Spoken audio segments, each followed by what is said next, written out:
بسم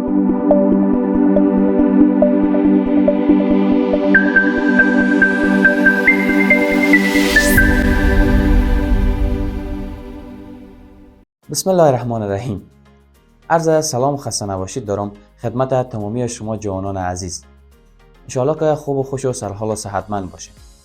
باز کانکور نزدیک شد و دغدغه تمام کسایی که پشت کانکوری هستند و قرار است که وارد فضای پوهنتون بشن این است که رشته خود را چطور انتخاب بکنن. یکی میگه طب بخون، یکی میگه انجینری بخون، یکی میگه کامپیوتر ساینس بخون. ولی خود ما نمیفهمیم که دل ما چی مایه و این رشته ها اصلا چی هست. ما آیا میتونیم این رشته ها را ادامه بدیم یا نه؟ رشته طب چیه؟ رشته انجینری چیه؟ رشته گرافیک چیه؟ همین بود که ما چینل یوتیوب و مصدق میدیا را ساختیم.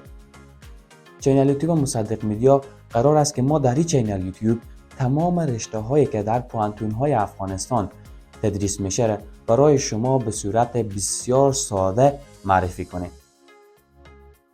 از مضامینی که در آن رشته تدریس میشه، ساحه کاری آن رشته، این رشته برای شروع این رشته ما چی آمادگی‌های باید داشته باشیم، همه اینا تک تک از اینا در تمام رشته ها برای شما به صورت خلاصه، دقیق و ساده معرفی خواهیم کرد. دوستان عزیز، من این میتونم برای شما به صراحت بگم که شما بهترین ویدیو را برای انتخاب رشته انتخاب کردید.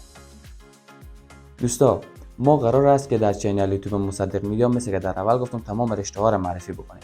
پس برای از این که شما بفهمین رشته که ما بخونیم چی نوع رشته، چینل ما رو سابسکرایب کنین و در کامنت بنویسین که دوست دارین اول ما کدام رشته را معرفی بکنیم.